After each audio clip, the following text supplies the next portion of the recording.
There's a certain magic to a winter's night, isn't there? A sense of peace as the world outside is hushed by a blanket of freshly fallen snow. It's beautiful, a pristine canvas. But that beauty can be deceiving, because when the temperatures plummet and the nights stretch into an endless darkness, something else awakens. Something primal. Tonight, we're not going to talk about frostbite or getting lost on a ski trip. These stories are different. Tonight, we delve into the heart of winter's darkness. We're going to share 3 disturbing, true winter horror stories that will make you question what really lies beneath the snow. So, get comfortable, pull your blankets a little tighter, and pray that the only thing scratching at your window is the wind. Our first story takes us to the desolate, windswept wilderness of Canada's Northwest Territories, a place where the nearest neighbor can be a week's journey away, and the howl of the wind can easily be mistaken for a human scream. This is the tale of a man who became a legend, a phantom of the frozen north. This is the story of the mad trapper of Rat River. His name was Albert Johnson, though that was likely an alias. He arrived in the area in July of 1931. A quiet man who kept to himself and seemed to have a good amount of money. He built a small, sturdy cabin for himself on the banks of the Rat River, miles from any settlement. The local indigenous people, who knew the land better than anyone, found him peculiar. There was an intensity in his eyes, a darkness that mirrored the long, cold winter nights. The trouble began with a simple complaint. A local trapper reported that someone was tampering with his traps, springing them and sometimes stealing the catch. The Royal Canadian Mounted Police were called in to investigate. 2 constables, King and McDowell, made the arduous journey to Johnson's cabin. They expected a routine questioning. What they received was a gunshot through the wooden door, severely injuring Constable King. This single act of violence ignited one of the most extensive manhunts in Canadian history. A posse of Mounties and seasoned local trappers returned to Johnson's cabin, this time ready for a confrontation. They found a fortress. Johnson had reinforced his cabin, turning it into a makeshift bunker. A 15-hour siege ensued, with the posse eventually resorting to dynamite to breach the structure. In the ensuing chaos of the explosion and the swirling snow, Johnson vanished. What followed was a desperate chase across hundreds of miles of brutal, frozen terrain that lasted for 48 days. Temperatures frequently dropped to 40 degrees below zero. Johnson, impossibly, traveled without snowshoes, a feat considered almost superhuman by the experienced trackers pursuing him. He moved with an uncanny knowledge of the land, scaling icy cliffs and navigating treacherous forests in the dead of night. The posse, with their sled dogs and superior equipment, struggled to keep up. They even brought in a biplane, a first for a Canadian manhunt, flown by a famed World War I pilot. May would spot Johnson from the air, a tiny, determined figure against the vast white expanse. But by the time the ground team arrived, he would be gone, leaving a trail that seemed to defy logic. He was known to walk backward in his own footprints, making it appear as if his tracks simply ended in the middle of a clearing. The local Cree trackers whispered that he was something more than a man. The final standoff occurred on February 17, 1932, on the frozen surface of the Eagle River. Johnson was finally cornered in the open. A fierce firefight erupted, and this time, there was no escape. Albert Johnson was shot and killed. But the end of the chase was only the beginning of the mystery. An examination of his body revealed no identification. His true name and origin remain unknown to this day. Who was this man who possessed such incredible survival skills? What drove him to such violent ends over a simple trapping dispute? The official records call him a fugitive, but for those who chased him through the unforgiving winter, he was something more.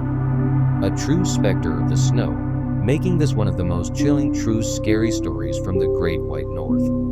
Our second story takes us to a more recent time, but to a place with an equally dark and mysterious reputation: the Ural Mountains of Russia. Many of you have likely heard of the infamous Dyatlov Pass incident, but tonight, we're not talking about that. We're talking about a lesser-known, but equally terrifying event that took place in 1993 in the Damban mountain range. In August of that year, a group of 7 hikers, led by an experienced instructor named Ludmila Korovina, embarked on a trek through the mountains. They were all young, physically fit, and well prepared for the journey. However, on the morning of August 5th, something went horribly wrong. According to the sole survivor, Valentina Yudochenko, as the group was making their way down a ridge, their leader, Ludmila, suddenly began to act erratically. She started bleeding from her eyes and ears before collapsing and dying. Panic and chaos erupted among the rest of the hikers. Valentina described them as screaming, beating their heads on the rocks, and descending into a state of madness. Terrified, Valentina fled, managing to find shelter, and was eventually rescued by a group of kayakers. When a search party finally reached the scene, they discovered a horrific sight: 6 bodies scattered across the mountainside. The official cause of death for most of the hikers was listed as hypothermia, with their leader, Ludmila, having suffered a heart attack. This explanation doesn't account for the bizarre and violent behavior described by the lone survivor. The Damban region is steeped in local legends. It's known as a place of immense power, a place where the spirits of the mountains demand respect. Over the years, many theories have emerged to explain the tragic events. Some speculate that the hikers may have stumbled upon a secret military experiment. Another, more unsettling theory points to the possibility of mushroom poisoning, as their leader was known to forage for food. Perhaps the most chilling theory, however, involves infrasound. This is sound at a frequency so low that it's inaudible to the human ear. However, at certain intensities, it has been known to cause feelings of intense fear, dread, and even hallucinations. It can also cause physical symptoms, like vibrations in the internal organs, which could potentially explain the bleeding from the eyes and ears. The theory suggests that the unique geography of the Damban Mountains, combined with the high winds of a sudden storm, could have created a natural infrasound generator, driving the hikers to madness. Imagine the terror of your own mind and body turning against you, a truly horrifying thought. This remains one of the most disturbing winter horror stories to ever come out of the Urals. For our final story, we travel to the United States, to the seemingly tranquil, snow-covered woods of Vermont. In December of 1946, a young college student named Paula Jean Weldon vanished without a trace, creating a mystery that endures to this day. On December 1st, Paula, a sophomore at Bennington College, told her roommate she was going for a long walk on the Long Trail, a well-known hiking path. She was wearing a distinctive red parka, which should have made her easy to spot against the pristine snow. Several people saw her leave the campus and head towards the trail. An older couple saw her on the trail itself and warned her that she wasn't dressed warmly enough for the dropping temperatures. She was last seen by a man who watched her round a bend in the path. Then, she was gone. One of the largest searches in Vermont's history was launched. The FBI was even called in to assist.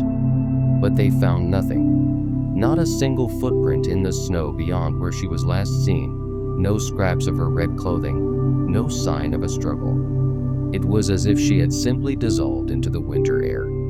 The case is riddled with strange and unsettling details. The disappearance of Paula Jean Weldon was one of several that occurred in the so-called Bennington Triangle between 1945 and 1950, a region with a reputation for mysterious vanishings.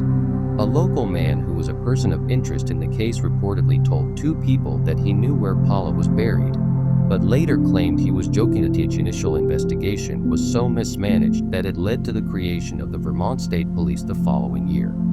Over the decades, theories have ranged from the plausible to the paranormal. Some believe she ran away to start a new life, though her family and friends insisted she was happy. Others are convinced she was the victim of a serial killer. And then there are the whispers of something stranger, something tied to the dark woods of the Green Mountains.